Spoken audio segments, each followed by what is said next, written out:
Hello every one, ബജാജിൻ്റെ പുതിയ revolution Bajaj NS400Z ആയിട്ടാണ് നമ്മൾ വന്നിരിക്കുന്നത്.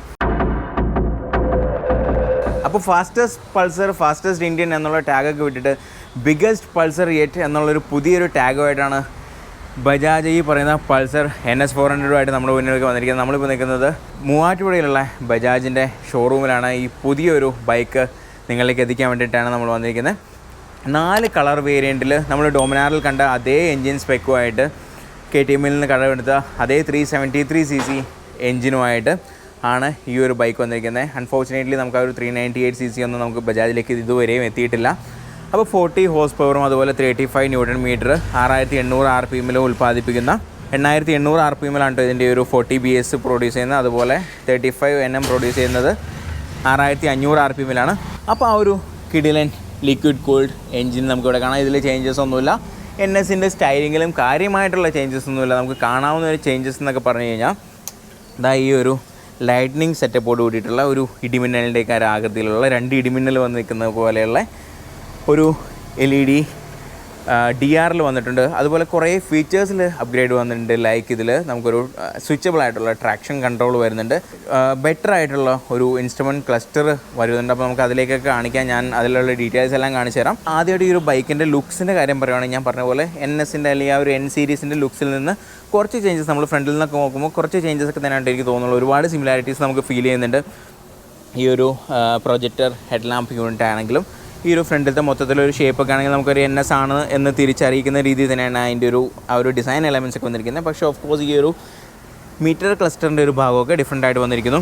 നമ്മൾ RS200ലും NS200ലും ഒക്കെ മുതൽ ആദ്യത്തെ ഫസ്റ്റ് ജനറേഷൻ മുതൽ കണ്ടുവന്ന ഡ്യൂക്സിലൊക്കെ കണ്ടുവന്ന അതേ ഒരു ടേൺ ഇൻഡിക്കേറ്റേഴ്സ് തന്നെ വരുന്നുണ്ട്. 43 mm big piston front fork system വരുന്നുണ്ട്. ഒരു ഗോൾഡൻ ഷെയ്ഡൊക്കെ ഒരു ഷാമ്പൈൻ ഗോൾഡൻ കളറിലാണ് വന്നിരിക്കുന്നത്. അപ്പോൾ അതുകൊണ്ട് തന്നെ അതിൻ്റെ ഒരു ലുക്സിനെയും ഒക്കെ എൻഹാൻസ് ചെയ്യുന്നുണ്ട്. ഒപ്പം നമുക്കൊരു ഹൈ സ്പീഡിലുള്ള ഒരു പെർഫോമൻസിനെയൊക്കെ തീർച്ചയായിട്ടും നമുക്കൊരു കോർണറൊക്കെ ചെയ്യുമ്പോൾ ഒരു കോൺഫിഡൻസിനെ തീർച്ചയായിട്ടും എൻഹാൻസ് ചെയ്യുന്ന രീതിയിലാണ് വന്നിരിക്കുന്നത്. ഡ്യുവൽ ചാനൽ ABS വരുന്നുണ്ട്. 320 mm ഡിസ്ക് ബ്രേക്സ് ആണ് വരുന്നത്. ഇപ്പോൾ ഒരു ബൈ ബ്രേക്ക് വിട്ടിട്ട് ഗ്രിമേക്ക എന്ന് പറയുന്ന ഒരു ബ്രാൻഡിൽ നിന്നുള്ളൊരു ബ്രേക്ക് സെറ്റപ്പാണ് വന്നിരിക്കുന്നത്. അപ്പോൾ ഇതെങ്ങനെയാണ് എന്നൊക്കെയുള്ള കാര്യം നമ്മളൊരു റൈഡ് റിവ്യൂ ചെയ്യുമ്പോൾ നമ്മൾ എക്സ്പീരിയൻസ് ചെയ്തതിന് ശേഷം നിങ്ങൾ അറിയിക്കുന്നതായിരിക്കും. ഇതിന് ഒരു വാക്ക് അറൗണ്ട് റിവ്യൂ ആയിട്ട് കണ്ടാൽ മതിയാവും. അത് നമുക്ക് ഫ്രണ്ടിൽ വരുന്ന 110 സെക്ഷൻ്റെ 17 ഇഞ്ചിൻ്റെ അലോയ് വീൽസോട് കൂടിയിട്ടുള്ള ടയേഴ്സാണ്. MRF നിന്നുള്ള ടയേഴ്സാണ് വരുന്നത്. ബാക്കിൽ വരുന്ന 140 സെക്ഷൻ്റെ ടയേഴ്സാണ്. 17 ഇഞ്ചിൻ്റെ തന്നെ അലോയ് വീൽസാണ് വരുന്നത്. നമുക്ക് ആ ഒരു കാര്യത്തിൽ ഡോമിനാറിൽ നിന്നുള്ള ചേഞ്ച് എന്ന് പറഞ്ഞാൽ ഡോമിനാറിൽ 150 സെക്ഷൻ ആയിരുന്നു വന്നിരുന്നത്. ഇതിൽ വരുന്നത് 140 സെക്ഷനാണ്. മൊത്തത്തിൽ ഒരുപാട് ചേഞ്ചസ് ഉണ്ട്. എൻജിൻ്റെ കാര്യങ്ങൾ സെയിം ആണെങ്കിൽ പോലും പവർ ടു വെയിറ്റ് റേഷ്യോ നമ്മൾ കാൽക്കുലേറ്റ് ചെയ്യുമ്പോൾ ഈ ഒരു ബൈക്കിന് ഒരുപാട് അഡ്വാൻറ്റേജ് ഉണ്ട്. കാരണം ഇതൊരു 173 kg മാത്രം വെയിറ്റ് ഉള്ള ഒരു ബൈക്കാണ്. ഡോമിനാറിലേക്ക് പോകുമ്പോൾ ഏകദേശം ഒരു 20 കിലോയോളം വെയിറ്റ് കൂടുതലുണ്ട്. ഇത് 174 ആണ്. ഡോമിനാർ ഐ തിങ്ക് 193 ആണ്. അപ്പോൾ 20 kg അപ്രോക്സിമേറ്റ്ലി ഒരു വെയിറ്റിൻ്റെ ഡിഫറൻസ് വരുന്നുണ്ട്. 13 ലിറ്റേഴ്സിൻ്റെ ഫ്യൂൾ ടാങ്ക് വരുന്നുണ്ട്. അപ്പോൾ ആ ഒരു വെയിറ്റ് ഇതിൽ കുറയുന്നതുകൊണ്ട് തന്നെ നമുക്ക് ഭയങ്കര പെപ്പിയറായിട്ടുള്ള ഒരു എക്സ്പീരിയൻസ് കിട്ടും. ഡ്യൂക്ക് 390 പോലെയൊന്നും പെപ്പിയറാണ്, ചാടി നിൽക്കുമെന്നൊന്നുമല്ല. ബട്ട് സ്റ്റിൽ നല്ല അഗ്രസീവായിട്ടുള്ള ഒരു എൻജിൻ പെർഫോമൻസ് നമുക്ക് ഈ ഒരു ബൈക്കിൻ്റെ ഭാഗത്ത് നിന്ന് കിട്ടും. ഒപ്പം നല്ല ഡീസൻ്റായിട്ട് ഇരുന്ന് ഓടിക്കാൻ പറ്റുന്ന രീതിയിലുള്ള ഒരു റൈഡർ ട്രയാങ്കിളൊക്കെ ഈ ഒരു ബൈക്കിൽ വരുന്നുണ്ട്. അപ്പോൾ ബ്രേക്കിങ്ങിൻ്റെ എഫിഷ്യൻസി ഞാൻ പറഞ്ഞ പോലെ നമുക്കൊന്ന് റോഡിൽ ചെക്ക് ചെയ്തതിന് ശേഷമേ പറയാൻ പറ്റുള്ളൂ. ഓൾറെഡി നമ്മൾ ഈ ഒരു എൻജിൻ സ്പെക്കിൽ ഇതിൻ്റെ ഒരു ഹീറ്റിങ്ങിൻ്റെയും ആ ഒരു കൂളിങ്ങിൻ്റെ ഒരു എഫിഷ്യൻസി കണ്ടതാണ്. ഡീസൻ്റ് ആയിട്ടുള്ള ഒരു കൂളിംഗ് എഫിഷ്യൻസി ഉള്ള ബൈക്ക് തന്നെയായിരുന്നു ഡോമിനാറും. അപ്പോൾ അതേ ഒരു രീതിയിലുള്ളൊരു പെർഫോമൻസ് നമുക്ക് ഈ ഒരു ബൈക്കിൻ്റെ ഭാഗത്തു നിന്നും നമുക്ക് കൂളിങ്ങിൻ്റെ ഒരു ഡിപ്പാർട്ട്മെൻറ്റിൽ നിന്ന് പ്രതീക്ഷിക്കാം. ഒരു ചെറിയൊരു അണ്ടർ ബെല്ലി പാനൊക്കെ വന്നിട്ടുണ്ട്. അവിടെ നമുക്ക് 400 എന്നുള്ളൊരു ബാഡ്ജിങ് കാണാം. നമ്മൾ ഈ ഒരു ബൈക്ക് ഇറങ്ങിയതോടുകൂടെ നമ്മൾ കുറച്ചുകൂടി ഉറ്റുനോക്കുന്ന കുറച്ചുകൂടി ആഗ്രഹിക്കുന്ന ഒരു ലോഞ്ചാണ് ഒരു RS400ൻ്റെ ലോഞ്ച് എന്ന് പറയുന്നത്. ഒരുപാട് ഫാൻസ് വെയിറ്റ് ചെയ്തിരിക്കുകയാണ്. കുറച്ചുകൂടി ഒരു പുതിയൊരു ലുക്സുമായിട്ട് കേട്ടോ. പഴയ RS200ൻ്റെ ലുക്സ് അല്ല, അതിൽ നിന്ന് കുറച്ചുകൂടി മാറ്റങ്ങൾ വന്നിട്ടുള്ള 400cc fully fired motor cycle നമ്മൾ ബജാജിൽ നിന്ന് തീർച്ചയായിട്ടും പ്രതീക്ഷിക്കുന്നുണ്ട് കേട്ടോ. അപ്പോൾ ആ ഒരു വെയിറ്റ് ചെയ്യുന്ന മറ്റ് പല ഫാൻസിനെ പോലെ തന്നെ ഞാനും തീർച്ചയായിട്ടും വെയിറ്റ് ചെയ്യാണ്. നമ്മൾ ബാക്കിലേക്കൊക്കെ വരികയാണെങ്കിൽ നമുക്ക് അതിൻ്റെ ഒരു സിഗ്നേച്ചർ സ്റ്റൈലിംഗ് ഉണ്ടല്ലോ, പൾസർ സീരീസിലെല്ലാം കണ്ടതുപോലെ തന്നെ ആ ഒരു ട്വിൻ LED സെറ്റപ്പാണ് ഇതിൻ്റെ ഒരു ടെയിൽ ലാമ്പിൽ വരുന്നത്. NS സീരീസിൽ പ്രത്യേകിച്ച് നമ്മൾ കണ്ടതുപോലെ അതേ ഡിസൈൻ എലമെൻറ്റ്സ് തന്നെയാണ്. ചെറിയ ചേഞ്ചസൊക്കെ നമുക്കൊരു ടെയിൽ ടൈഡിലൊക്കെ കാണാൻ പറ്റുമെന്നേ ഉള്ളൂ. ഇവിടെയാണ് നമ്പർ പ്ലേറ്റ് ഹോൾഡർ വരുന്നത്. വലിയൊരു ടയർ ഹഗ്ഗർ നമുക്ക് കാണാം. അപ്പോൾ അതുകൊണ്ട് തന്നെ ചെളി അടിച്ച് കയറുക എന്നുള്ള പ്രശ്നങ്ങളൊന്നും ഉണ്ടാവും എന്ന് തോന്നുന്നില്ല. ഡോമിനാറിൽ 800 mm ആയിരുന്നു സീറ്റ് ഹൈറ്റെങ്കിൽ ഇതിൽ വരുന്നത് 807 mm ആണ്. അപ്പോൾ 172 cm ഹൈറ്റുള്ള എനിക്ക് ഇതിൻ്റെ സസ്പെൻഷൻ സ്റ്റിഫർ ആയതുകൊണ്ടോ എന്തോ എനിക്ക് രണ്ട് കാലും ഫ്ലാറ്റ് ഫുട്ട് ചെയ്യാനൊന്നും പറ്റുന്നില്ല. ഒരു കാല് ഫ്ലാറ്റ് ഫുട്ട് ചെയ്യാം, മറ്റത് ജസ്റ്റ് എത്തിക്കാമെന്ന് മാത്രമേ എനിക്ക് തോന്നുള്ളൂ. അപ്പോൾ ഇതിൻ്റെ സസ്പെൻഷനെ കുറിച്ച് പറയുമ്പോൾ ഫ്രണ്ടിൽ ഞാൻ പറഞ്ഞില്ല 43 mm ബിഗ് പിസ്റ്റൺ ആയിട്ടുള്ള ഒരു ഫോക്ക് സിസ്റ്റം വരുന്നുണ്ട്. ബാക്കിൽ വരുന്ന ഒരു 6 സ്റ്റെപ്പ് നമുക്ക് പ്രീലോഡ് അഡ്ജസ്റ്റ് ചെയ്യാവുന്ന ഒരു മോണോഷോക്ക് സെറ്റപ്പാണ് വരുന്നത്. അത് വേറെ കൂടുതൽ ഒരു അഡ്ജസ്റ്റബിലിറ്റീസ് ഒന്നും വരേണ്ട കാര്യമില്ല. പക്ഷേ ഇതിൽ മെയിനായിട്ട് പറയേണ്ട കാര്യം ഇതിൽ 4 റൈഡിങ് മോഡ്സ് വരുന്നുണ്ട്. അപ്പോൾ നമുക്ക് അതൊക്കെ ഈ ഒരു സ്വിച്ച് കീസ് യൂസ് ചെയ്ത് ടോഗിൾ ചെയ്യണം. നമുക്ക് പുതിയ ഡ്യൂക്കിലൊക്കെ കണ്ടതിന് സിമിലർ ആയിട്ടുള്ളൊരു ഡിസൈൻ പാറ്റേൺ നമുക്ക് ഈ ഒരു സ്വിച്ച് കീസിൽ കാണാം. പക്ഷേ ക്വാളിറ്റി നമ്മൾ ചെക്ക് ചെയ്യുമ്പോൾ അതിനേക്കാൾ കുറച്ച് ഡൗൺ ആണെന്ന് കാണാൻ പറ്റും. ബട്ട് സ്റ്റിൽ നല്ല ഡീസൻ്റ് ആയിട്ടുള്ള ക്വാളിറ്റി എനിക്ക് ഫീൽ ചെയ്യുന്നുണ്ട്. മറ്റ് പല ബൈക്സ് നമ്മൾ ഈ ഒരു ടൈമിൽ നമ്മൾ കാണുന്ന മറ്റ് പല ബൈക്സിനേക്കാളും, ഞാൻ പേരെടുത്ത് പറയുന്നില്ല, മറ്റ് പല ബൈക്സിനേക്കാളും ഒക്കെ നമുക്ക് ഇതിൻ്റെ ഒരു ക്വാളിറ്റി എനിക്ക് ബെറ്റർ ആയിട്ട് തന്നെ തോന്നിയിട്ടുണ്ട്. അപ്പോൾ നമുക്ക് ഈ ഒരു സ്വിച്ച് കീസ് യൂസ് ചെയ്തുകൊണ്ട് ഇതിലെ ഡീറ്റെയിൽസ് എല്ലാം ടോഗിൾ ചെയ്യാം. നമുക്കിതിലെ ട്രാക്ഷൻ കൺട്രോൾ നമുക്ക് സ്വിച്ച് ഓഫ് ചെയ്യാൻ പറ്റും.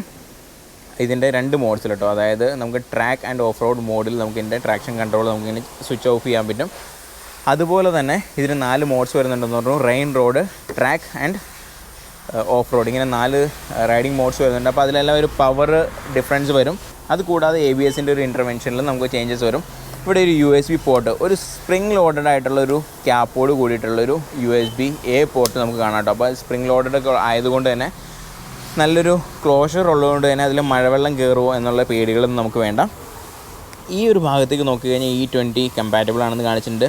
ടാങ്കിൻ്റെ ഒരു ഡിസൈൻ എലമെൻറ്റ്സ് ഒക്കെ നമുക്ക് ഭയങ്കര സുപരിചിതമായിട്ടുള്ള സംഭവം തന്നെയാണ്, പുതിയതായിട്ടൊന്നും തന്നെയില്ല. ഇവിടെ നോക്കുമ്പോൾ എനിക്ക് ഈ ഹാൻഡിൽ ബാർ കുറച്ച് എന്തോ ഒരു കളർ ചേഞ്ച് ഒക്കെ ചെയ്ത് ഒരു പൗഡർ കോട്ടൊക്കെ ചെയ്ത് വെക്കുന്ന പോലെ തോന്നുന്നുണ്ട്.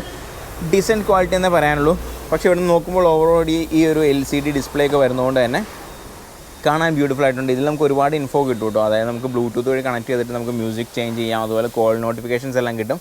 നമുക്ക് ഈ ഒരു കീസ് യൂസ് ചെയ്തുകൊണ്ട് കോൾ അറ്റൻഡ് ചെയ്യുകയോ അങ്ങനെ കാര്യങ്ങളൊക്കെ ചെയ്യാൻ പറ്റും. മ്യൂസിക് ചേഞ്ച് ചെയ്യാം, വോളിയം കൺട്രോൾ ചെയ്യാനൊക്കെ പറ്റും. അങ്ങനെ ഒരുപാട് ഫീച്ചേഴ്സൊക്കെ ഇതിൽ കൊടുത്തിട്ടുണ്ട്.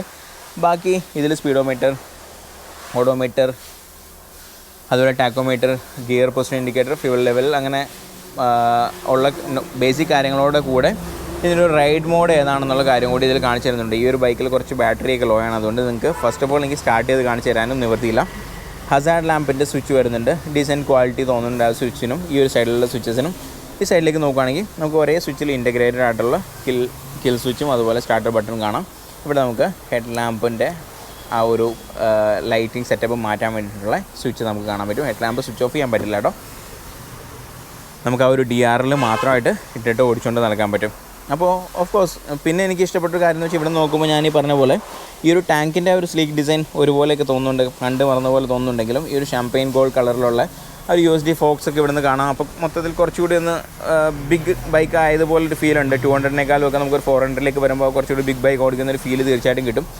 അതിന് കോംപ്ലിമെൻറ്റ് ചെയ്യുന്ന വേറെ സംഭവങ്ങളാണ് ഈ പറയുന്ന സ്വിച്ച് ഗിയേഴ്സ് എന്നൊക്കെ പറയുന്നത്. കുറേ ഒരു സ്വിച്ച് കീസൊക്കെ ഉള്ളതുകൊണ്ട് ചെറുതാണ് കേട്ടോ. ഇതിൻ്റെ ഒരു മിറേഴ്സ് എനിക്ക് ഒരുപാട് ചെറുതായിട്ട് തോന്നുന്നുണ്ട്. വിസിബിലിറ്റി ഓക്കെ ആണെന്ന് തോന്നുന്നു, but still not that satisfied എന്ന് പറയേണ്ടി വരും.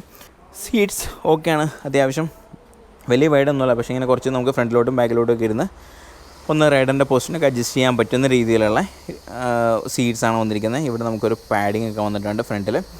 പിലിയൻ സീറ്റ് നമ്മൾ മറ്റ് NSലൊക്കെ കണ്ടതുപോലെ അല്ലെങ്കിൽ RSൽ കണ്ടതുപോലെ തന്നെയുള്ള കുറച്ച് ഒരു മോഡറേറ്റ്ലി സ്റ്റേഡി തന്നെയായിട്ടുള്ള ഇതാണ്. ഒരുപാട് ഭയങ്കര അടിപൊളി ക്യൂഷനിങ് ഒന്നും കൊടുത്തിട്ടില്ല.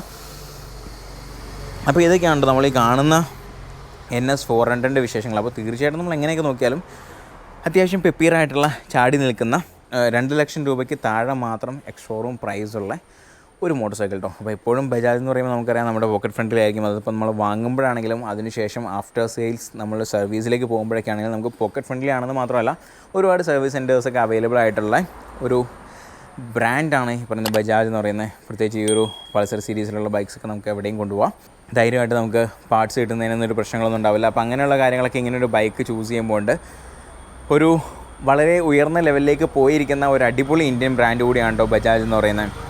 ഞാനൊരു RS 200 ഓണറായിരുന്നു. 4 വർഷത്തോളം RS 200 ഞാൻ ഓടിച്ചുകൊണ്ട് നടന്നതാണ്. ബജാജിൻ്റെ സർവീസിലൊക്കെ ഞാൻ തീർച്ചയായിട്ടും സാറ്റിസ്ഫൈഡ് ആയിരുന്നു കേട്ടോ. അപ്പോൾ അങ്ങനെയുള്ള കാര്യങ്ങളൊക്കെ ഉണ്ട്. എനിക്ക് പിന്നെ തോന്നിയൊരു കാര്യം എന്ന് വെച്ചാൽ ഈ ഒരു ബൈക്ക് 4 കളറിൽ വരുന്നുണ്ട്. ഞാൻ എൻ്റെ റെഡ് ഒന്നും കണ്ടില്ല. ഫോട്ടോ കണ്ടിട്ട് എനിക്ക് കുറച്ചുകൂടി ഇഷ്ടപ്പെട്ട ആ റെഡാണ് കേട്ടോ.